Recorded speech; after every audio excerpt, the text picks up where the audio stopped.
देखो, हमने अपनी 10th की बुक का अनसोल्ड स्टार्ट किया था, जिसमें हमने ये क्वेश्चन नंबर सेट किया था 822 MV, और इसके हमने फर्स्ट सारे के कंप्लीट कर लिए थे। अब सेकंड के का भी एक फर्स्ट कंप्लीट कर लिया था। अब सेकंड का सेकंड क्वेश्चन करते हैं। उसमें क्या दिया हुआ है सेकंड में कि चित्र में ए ओ बराबर है ओ सी बटे ओ सी के, बराबर बी ओ बटे है ओ डी के, बराबर है 1/3। यानी कि इसका मतलब क्या हुआ कि ये ओ ए तो है एक, ओ ए ये तो है एक, ओ सी ये है हमारे पास 3, यानी कि 1:3 के अनुपात में है। और इसने कहा ओ बी ये एक अनुपात है, ओ डी ये 3 है, यानी कि 1:3 के अनुपात में बटी हुई है। तो हम इसको करेंगे कैसे कि ए बी बटे ये डी सी बराबर ये 1:3 के अनुपात में आ गई।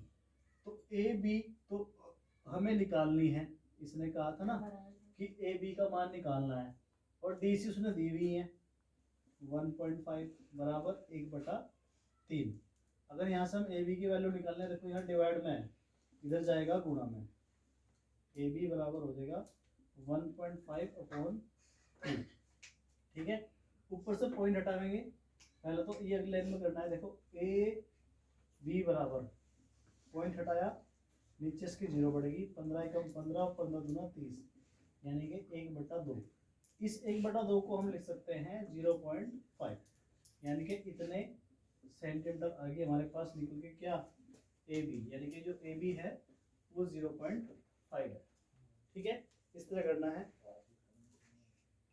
अब देखो थर्ड क्वेश्चन है हमारा कि √3 tan 12 कोट 45 कोट 60 और tan 78।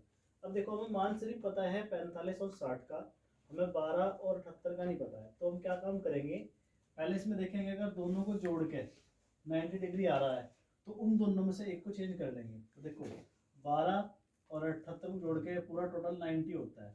तो हमने क्या काम किया, या तो इसको या इसको एक को चेंज कर लेंगे। तो हम इसको चेंज कर रहे हैं। देखो √3 10 90 माइनस 78 लिखा इसको, क्योंकि 90 में से अगर 78 घटाएंगे तो यही आ जाएगा 12। और ये कोट 45 जो का टू, फिर कोट 60 ये भी झुका टू, और tan 78 ये भी झुका टू। अब ये चला गया हमारे पास पहले चतुर्थांश में। tan 90 माइनस थीटा होता है कोट थीटा, और ये कोट 45 डिग्री, इस तरह ये कोट 60 डिग्री, और ये tan 78 डिग्री। इस कोट को हमने लिखा 1/tan 78 डिग्री। क्यों? क्योंकि कोट का उल्टा होता है tan, तो इसलिए हमने इसको लिख दिया। और कोट 45 का मान होता है 1, और कोट 60 का मान होता है हमारे पास 1/√3, और tan 78 ये जो का त्यों। तो क्या किया हमने, tan 78 से ये tan 78 कैंसिल, √3 से ये √3 कैंसिल, क्या बचा 1 × 1 तो आ जाएगा 1। ये इसका आंसर। ठीक है, अब देखो हमारा थर्ड का पहला क्वेश्चन है। क्वेश्चन में क्या कहा कि समांतर श्रेणी के पदों की संख्या ज्ञात करनी है, यानी कि पदों की संख्या निकालनी है, यानी कि n निकालना है हमें। ठीक, और क्या कहा, जिसका प्रथम पद होता है a, वो है 4, और अंतिम पद होता है हमारे पास l, वो दिया हुआ है 49। उसने कहा कि सभी पदों का योग दे रखा है, वो होता है Sn, यानी कि 265। तो Sn हो जिसमें L भी हो, A भी हो और N निकालना हो। ऐसा हमारे पास एक फॉर्मूला था कि Sn बराबर है 1/n/2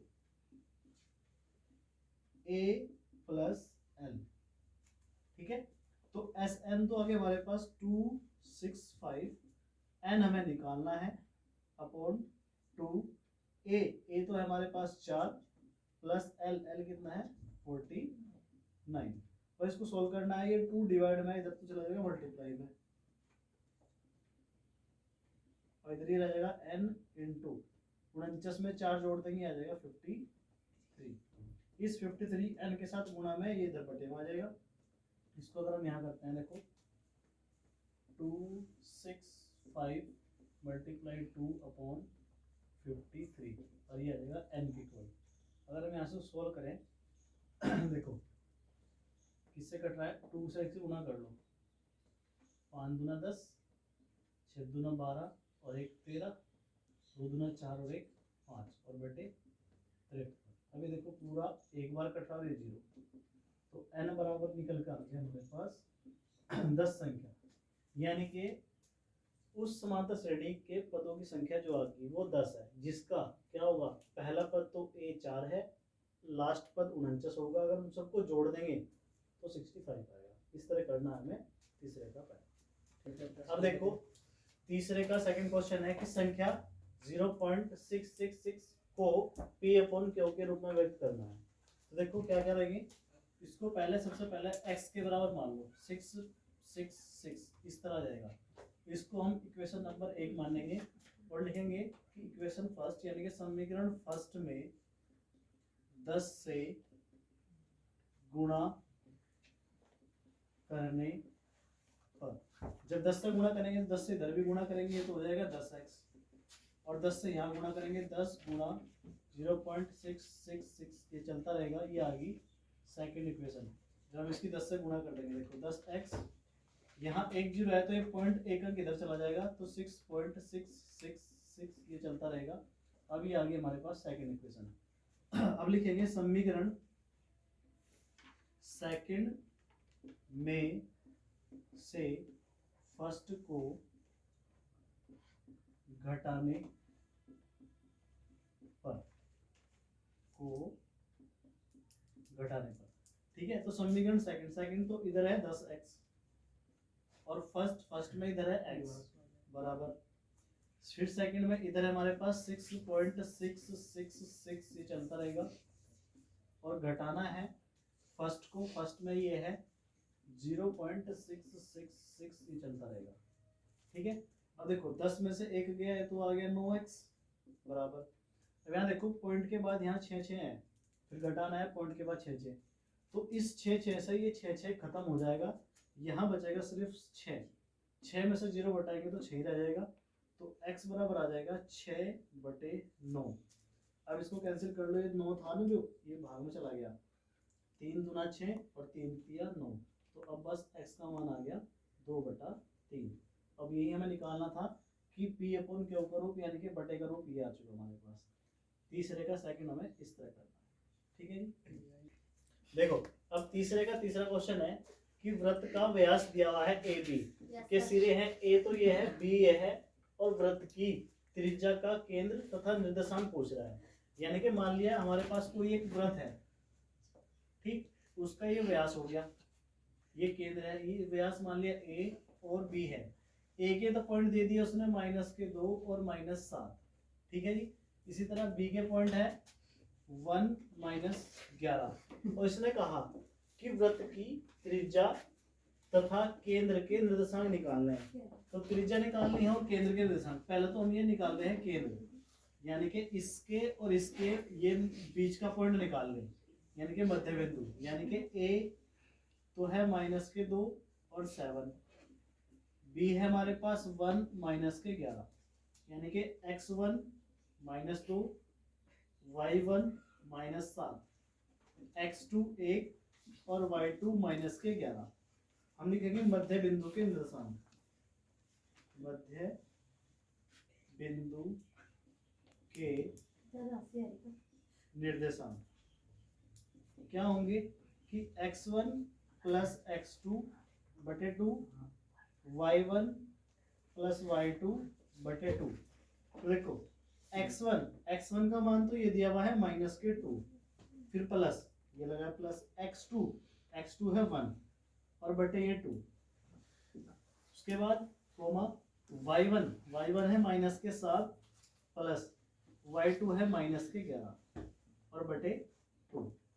इसको अगर हम सोल्व करेंगे यहाँ से, देखो 2 में से 1 घटाएंगे तो माइनस का 1 बचेगा और नीचे 2, फिर ये माइनस प्लस माइनस 7 -+- 11/2, अब इसको यहाँ से अगर सोल्व करेंगे, सोल्व करने के बाद यहाँ से ये देखो, ये तो रह गया हमारे पास माइनस के 1/2, और ये हो गया 11 और 7, ये हमारे पास हो गए 18/2। इसको डिवाइड करेंगे तो 2 निम 18, तो यहाँ से बचा माइनस के 1/2 और माइनस के 9। ये तो आ गए हमारे केंद्र के निर्देशांक, केंद्र के निर्देशांक, यानी कि जो पॉइंट है ना, ये पॉइंट, इसके पॉइंट आ गए निकल के माइनस के 1/2 और माइनस के 9। अब हमें निकालने, देखो केंद्र तो ये निकल कर आ गया, अब क्या निकालना था ना, वृत्त की त्रिज्या। वृत्त की त्रिज्या है ये, यानी कि इसकी दूरी निकालनी है। अब लिखेंगे हम ओ बी के बीच की दूरी। उसके लिए हमारे पास x1 तो हमने ये मान लिया माइनस 1/2, और x2 हमारे पास ये हो गया 1, x2 1 हो गया। फिर y1 माइनस के 9 है, और y2 माइनस के 11 हो जाएगा। तो बीच की दूरी के लिए फॉर्मूला है हमारे पास d बराबर under root x2 minus x1 का whole square plus y2 minus y1 का होल स्क्वायर। तो d बराबर अंडर रूट x2 हमारे पास है 1 है, माइनस फिर x1 है माइनस के 1/2 और उसका स्क्वायर, फिर प्लस y2 है माइनस के 11, फिर माइनस y1 है माइनस के 9, ये आ गया, और इसका स्क्वायर। ठीक है, अब यहाँ कर रहे हैं, देखो ये d बराबर अंडर रूट, एक तो एज इट इज, ये वाला माइनस, ये जो करते हो माइनस का स्क्वायर करेंगे वो तो प्लस हो जाएगा, 1 का स्क्वायर 1 हो जाएगा, और 2 का स्क्वायर हो जाएगा 4। इसी तरह ये प्लस माइनस 11, अब माइनस माइनस तो हो गया यहाँ पे प्लस, और उसका स्क्वायर। इसको यहाँ से सोल्व करें तो अंडर रूट, इसके बटे 1 मान के एलसीएम तो आ गया 4, 4 की इधर गुणा कर देंगे, ये तो हो जाएगा 4, और 1 की इधर गुणा कर देंगे, ये प्लस। अब 11 में से 9 गए, ये रह गए 2 माइनस के, और उसका स्क्वायर। तो d बराबर 4 में से 1 ये हो गया 3/4, प्लस 2 का स्क्वायर करेंगे हो जाएगा 4। अब इसके भी बटे 1 मान के इसमें फिर एलसीएम ले लो, एलसीएम आ जाएगा 4, 4 की इधर गुणा करेंगे ये तो हो जाएगा 3, और 4 की इधर गुणा करेंगे 4 चौक 16। तो d बराबर हो जाएगा 16 और 3 19/4। इसको हम बाहर निकाल लेंगे, तो बाहर निकल के हो जाएगा ये अंडर रूट 19/2।